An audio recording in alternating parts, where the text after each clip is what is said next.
I've come to notice, I believe that it is harder for those of us who identified as studs or masculine women in the gay community to come out of it. And I say that because, yes, anyone who comes out of that community, and I'm not speaking for men, this is specifically women, I feel like women who come out of that, yes, we all have to go through the same sanctification and process. God is going to, shape us and mold us and renew our mind and search our hearts and different things like that. But for the one that identified as the stud, you have to make an outwardly difference or an outwardly appearance. Your appearance is going to change.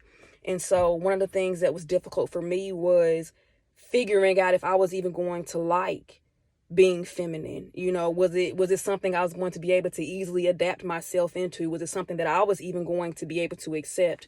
And I'm here to show you and to tell you, I mean, you can't tell me in my work clothes, but ever since God has been working on me and my femininity, baby, I'm in love. When I tell you I have not loved me as much as I have loved me this much, and I couldn't tell you how long, baby, you can't tell me nothing. Like, I know I'm beautiful. I know I look good. I used to wonder what people meant when they said Godfidence.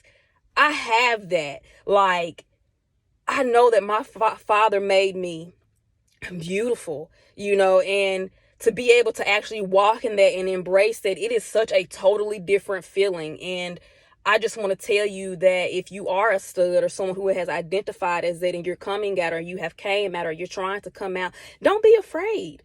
Like, yes, you are going to get comments and weird looks and remarks and stuff from people. That's part of it. That's going to happen whether you come out or whether you don't.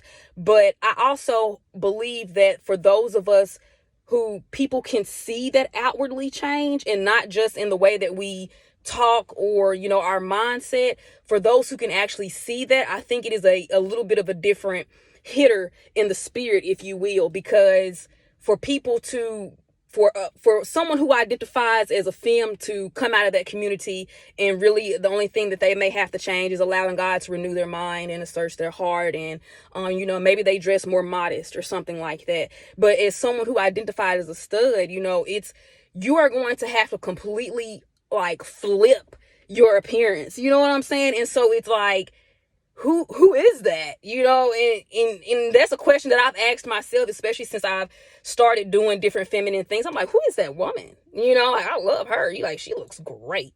And I just want to tell you, you will fall in love with yourself. Don't worry about the comments and the remarks. Allow God to heal you. And as that healing is taking place and that beautiful woman is blooming and blossoming, you are going to fall in love with you. Don't worry about it. I promise. You're going to love you just as much as God loves you. And the world will see that all over your countenance. So let your countenance, let the process that God is allowing others to see, let it be seen. Because I will tell you, any given day of the week, if my life has to be on full blast, if it has to be public, I don't care, as long as that means that souls come to Christ. And so, again, I just want to tell you, embrace your femininity. Don't be afraid. Don't be scared. Don't be nervous. Don't worry about the unknown.